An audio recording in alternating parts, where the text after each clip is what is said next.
He's got 3 law firms on standby, bills stacking every single month, and the money flowing out fast.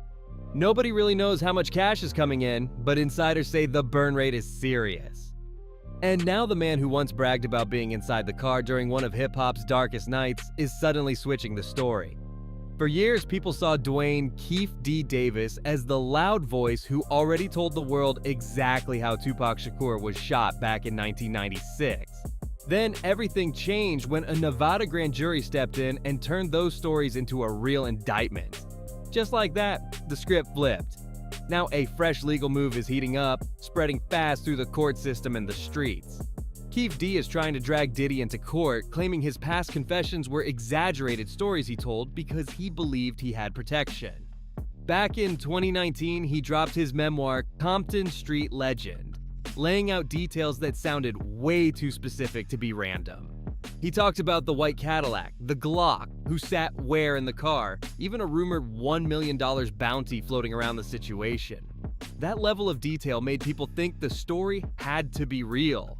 Fast forward, September 2023, Keefe D gets charged. Then July 2025, Diddy lands a 50-month federal sentence on separate Mann Act counts. Now, the big question hangs heavy over everything. If those confessions were fake, why were they so precise? And if they were real, why walk them back now? Because once somebody starts talking under oath, somebody else could lose everything. One legal observer summed it up like this. Well, I think some of it did have to do with that battery by prisoner case, which he went to trial on and was found guilty. I think in some ways it can be like, a sports team, if you come up short, sometimes you need to change the leadership. The defense seems to be betting exactly on that idea. Shake up the strategy and try a new play before the clock runs out. The indictment filed on September 28, 2023 doesn't rely on a secret witness or hidden surveillance footage. Instead, prosecutors are leaning heavily on something far more dangerous: Keefe D's own words. Well, I think some of it did have to do with that battery by prisoner case, which he went to trial on and was found guilty. I think in some ways it can be like a sports team. If you come up short, sometimes you need to change the leadership. Words he shared over years in interviews, documentaries, and most boldly inside his 2019 book. Investigators didn't have to corner him in a room to get the story. He volunteered it, in detail. He described the white Cadillac. He talked about the Glock .40. He explained the armrest compartment and the seat positions inside the car. He didn't sound unsure either. He told it like a narrator walking through a movie scene. Police later confirmed that renewed attention on the case started after his media appearances around 2018. That detail matters because this wasn't a pressured confession. This was a man publicly touring his story. Now, with a homicide trial approaching and gang enhancements attached to the charge, those same stories are turning into courtroom evidence.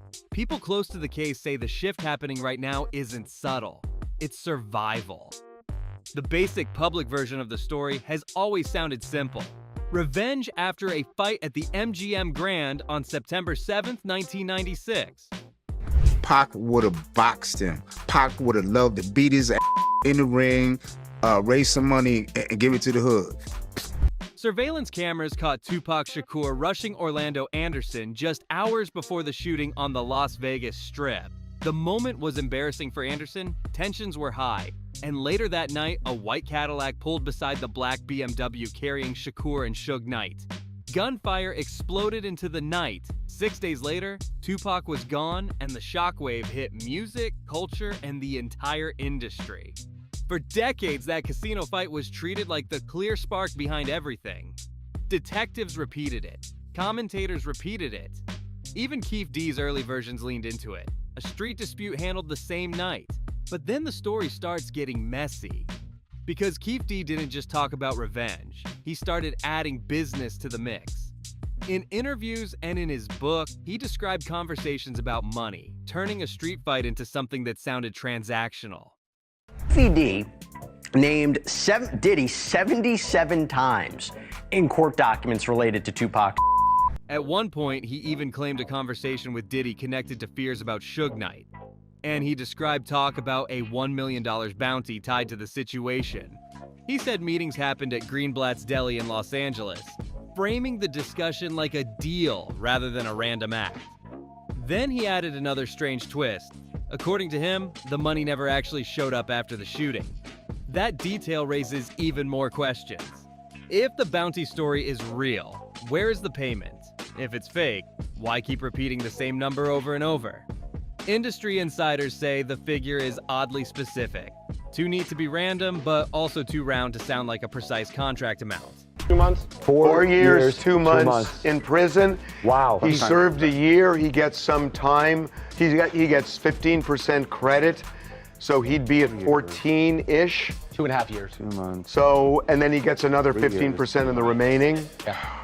He's out in 2 years. Yeah.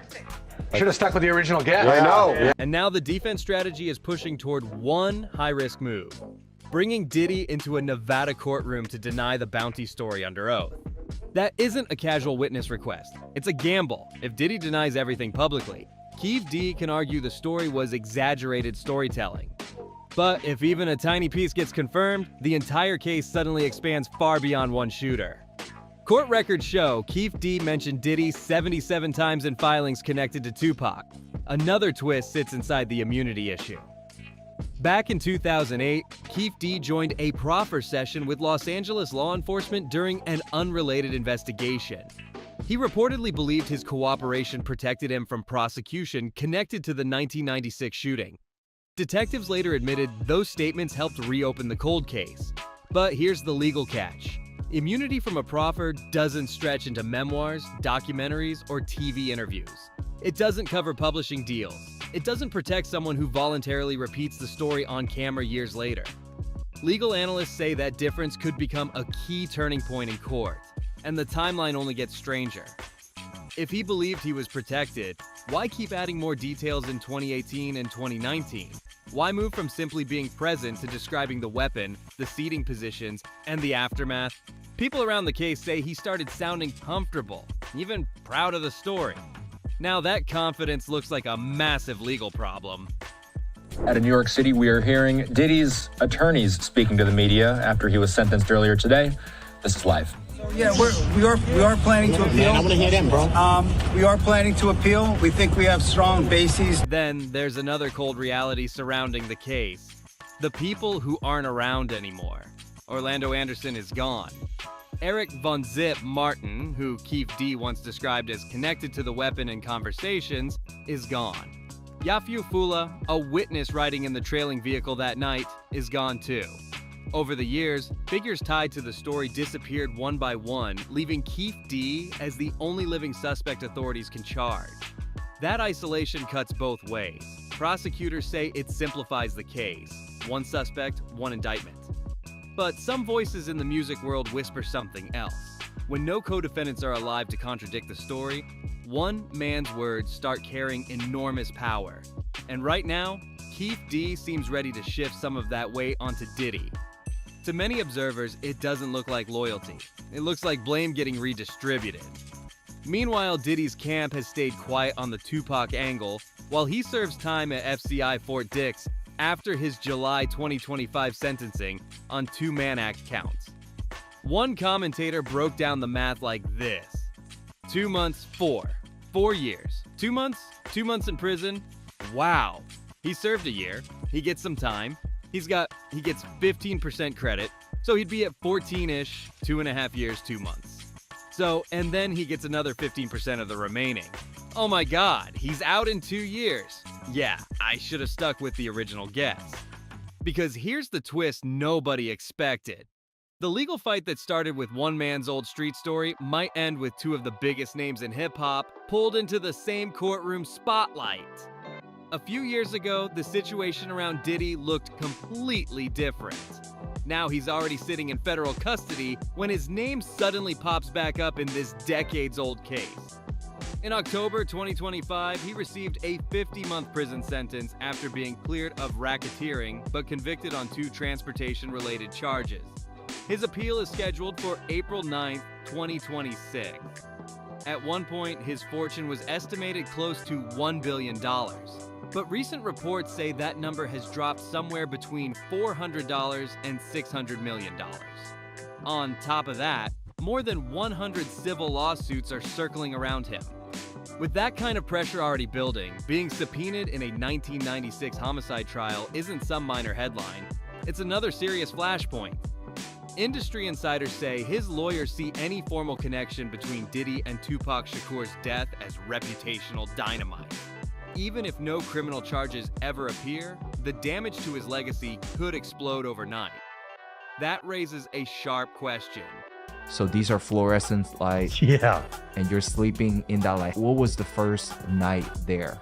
First night was very intense. Again, I'm, coming down off drugs, and by that time, the second time I went in, between the two times I got into terror. Is Keefe D pushing Diddy's name into this case because he knows the music mogul is vulnerable right now? The timing feels anything but random. Reporters in New York recently caught Diddy's legal team speaking after his sentencing. Cameras were rolling as they addressed the next step in court. One attorney said, "Yeah, we are planning to appeal." I'm gonna hear them, bro. We are planning to appeal. We think we have strong bases. Meanwhile, Keefe D's position is shifting in a big way. Through legal filings and statements shared by people close to his defense, he now claims his earlier stories were exaggerated storytelling meant for attention and money. According to this version, he spoke openly because he believed he could never actually be charged. The reason we asked everyone to be here today is obviously we are the new attorneys for Dwayne Davis in the Tupac case, now set for trial February of next year. The reason in particular that we asked the media to be here is that, obviously we're not trying the case in the media, but we want to establish better relations with. But that explanation clashes hard with the tone of his own memoir, Compton Street Legend. In the book, he describes the night with movie-level detail and even calls the shooting collateral damage. That phrase sounds heavy in a courtroom setting. If the story was invented, why use language that suggests accepting the consequences? If the story was true, why suddenly rebrand it as fiction? Legal analysts say juries rarely trust sudden memory changes when prison time is on the line. The defense seems ready to argue that street swagger and factual accuracy are two very different things. And this is where the case starts to fracture. Officially, the charge is open homicide with a weapon and a gang enhancement. The simple explanation has always been retaliation after a public fight in Las Vegas. But under the surface, the story gets deeper. Claims of a bounty, whispers about fear among powerful executives, and tensions stretching back to the 1994 Quad Studio shooting. Back then, Tupac himself hinted in a Vibe interview that he believed Diddy knew more than he admitted. Those suspicions never turned into charges, but they never disappeared either. So she testified, excuse me, that she was Diddy's ex-assistant. She said he her, sexually assaulted her in various ways multiple times. He exacted unbelievable violence against her, threatened her, one point allegedly threatened to take her phone and use anything on the phone. Now, decades later, they're creeping back into the spotlight. Not as rumors, but as potential courtroom testimony. If Diddy denies everything under oath, the defense must explain why Keefe D mentioned him so many times. If he refuses or distances himself, speculation only grows louder. Suddenly, the old narrative, a casino fight spiraling out of control, doesn't feel complete anymore. The case itself moves forward step by step, each date adding more pressure. A grand jury indictment in 2023, a memoir from 2019 turning into evidence, a proffer session from 2008 back in the conversation, and Diddy's federal sentence in 2025 tightening the tension between everyone involved. People close to both camps say the public tone is calm, but behind the scenes, the mood is intense. Because the next phase isn't theory, it's sworn testimony. Once witnesses take the stand, one of two things happens. Either the bounty story collapses completely, or it blows this case wider than anyone expected. For now, one question still hangs in the air. Was this really about a personal street dispute in Las Vegas? Or something bigger hiding behind it? And according to Keefe D's new legal team, there's one man who now has to answer that question in court. One attorney said, the reason we ask everyone to be here today is obviously we are the new attorneys for Dwayne Davis in the Tupac case. Now we've done 3 others where we've laid out the prosecution case. This time, we're talking specifically, what is Diddy's defense? And we decided to test it with a mock jury, and it is fascinating. It is absolutely fascinating, keeping in mind that the real jury will be sitting down to do this. The trial starts... now set for trial, February of next year. The reason in particular that we asked the media to be here is that, obviously we're not trying the case in the media, but we want to establish better relations. That statement might sound routine, but the situation around this case is anything but routine, because the Tupac Shakur story has never existed on its own. It sits inside decades of rivalry, suspicion, and violence that never fully faded. Long before the indictment, there was the 1994 Quad Studios shooting in New York. Tupac survived being shot 5 times and later told Vibe magazine he believed certain people knew more than they admitted. That claim never turned into criminal charges, but it shattered trust across the industry. From that point on, alliances hardened. The East Coast versus West Coast tension grew louder until it became part of music culture itself. You had day 17 on the Diddy trial as the biggest one yet. Guess what? Bingo, you won, because today was probably the most eventful day as far as things that happened that were said on the stand, and most importantly, things that the judge said, because Diddy almost got kicked out of his own trial. At the same industry veterans now say the resentment from that era never truly disappeared. It just went quiet for a while. So when Keefe D later started tying business motives to Tupac's killing, he wasn't creating drama out of nowhere. He was plugging directly into an old current already running through the industry. Old interviews, public denials, and careful statements now feel less like closure and more like damage control. Then, the shadow stretches even further. When the Notorious Big was killed in March 1997, the case also remained unsolved. Over the years, theories multiplied, and recently former Bad Boy co-founder Kirk Burrows appeared in a documentary claiming Diddy made decisions that placed Biggie in danger on the West Coast. That claim never turned into prosecution, but it added another layer to the pattern many people talk about. Former Los Angeles detective Greg Kading has also said publicly that Diddy was a hindrance during parts of the investigation. Suddenly, the conversation stops being only about who pulled a trigger in Las Vegas. It starts sounding like a bigger question about influence, silence, and what investigators were able to pursue. Now that Keefe D wants Diddy compelled to testify, those old suspicions are bubbling up again. If 2 of hip-hop's biggest tragedies share overlapping names and unresolved tension, coincidence starts to feel thinner and thinner. Meanwhile, new allegations connected to Diddy from unrelated cases continue to surface in the public conversation. At one point, a witness said, so she testified, that, she was Diddy's ex-assistant. She said he ed her, fully assaulted her in various ways, multiple times. He exacted unbelievable violence against her, threatened her, at one point, allegedly threatened, to take her phone and use anything on the phone. Those claims are separate from the Tupac case, but they still shape how the public views everything happening around him. And then there's the media machine pushing the story back into the spotlight. Netflix released the documentary Sean Combs' The Reckoning, produced by longtime rival 50 Cent, and it quickly shot to the top of the platform. Clips from Keefe D's earlier proffer recordings started circulating again, including claims about a possible bounty tied to Tupac's shooting.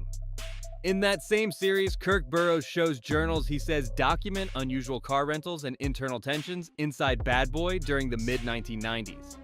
According to him, the records show careful tracking of events around key moments.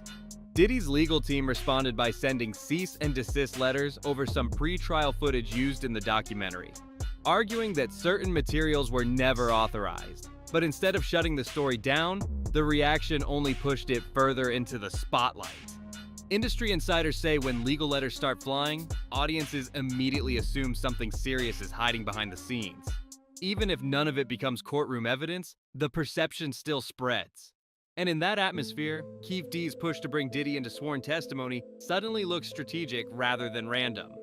Money adds another explosive layer to the story. Diddy once built a massive empire across music, fashion, liquor brands, media, and nightlife. At one point, Forbes estimated his net worth close to $1 billion. Now analysts say the number may be hundreds of millions lower as lawsuits stack up and brand partnerships disappear. Financial experts describe the drop as the kind of collapse rarely seen outside extreme celebrity scandals. That's why any new connection to a 1996 homicide case could hit more than just pride. Reputation directly affects business value. Sponsors watch headlines. Investors track public opinion. If sworn testimony suddenly drags the bounty claim back into global news cycles, the financial impact alone could be huge. People close to Diddy's camp insist he has always denied involvement, calling the rumors pure fiction and completely ridiculous. But denial doesn't stop the conversation when the same claims keep resurfacing year after year. Meanwhile, Keefe D appears ready to swing at the biggest name possible. During earlier appearances, he spoke with confidence, even declaring in a 2018 series, "I'm the only one alive who can really tell you the story about the Shakur incident." That statement sounds very different today. If he truly is the last living person tied closely to the story, then his words carry massive influence. But that also means every statement he ever made gets examined closely. Jurors will look for consistency. They will question motives. They will ask whether someone had reason to exaggerate or shift blame. By now saying his detailed confessions were exaggerated storytelling for attention and money, Keefe D opens the door for prosecutors to challenge every word he has spoken publicly. Legal observers say sudden reversals rarely feel natural in court. They usually look strategic, and strategy often signals fear. Behind closed doors, people close to the case describe the situation less like a street conflict and more like a chess match. Subpoenaing Diddy forces a difficult choice. If he testifies, old suspicions could be revived under oath. If he refuses or fights it, critics may claim he's avoiding questions. Either path carries risk. At the same time, prosecutors must decide how far they want to push the bounty theory. Lean too hard on it, and the case could become complicated. Ignore it completely, and the defense might argue investigators overlooked key possibilities. So, the trial isn't just about what happened on a Las Vegas street in 1996. It's about who controls the story inside a courtroom where culture, money, and reputation collide. The bigger question now is unsettling. When the truth depends on testimony from people whose public images revolve around power, loyalty, and bravado, how clean can the final answer really be? The East Coast versus West Coast feud once played out through songs and award show moments. Now it's resurfacing through subpoenas, testimony, and legal motions. The players have aged, but the stakes haven't disappeared. Keefe D once seemed comfortable being linked to the story. Diddy once appeared untouchable at the top of $1 billion empire. Now one man faces a homicide charge, while the other fights prison appeals and mounting civil lawsuits. Their paths have crossed again, not in a studio or backstage, but inside a courtroom that demands facts instead of performance. And the culture that once treated the rivalry like entertainment is now watching for something else entirely: accountability.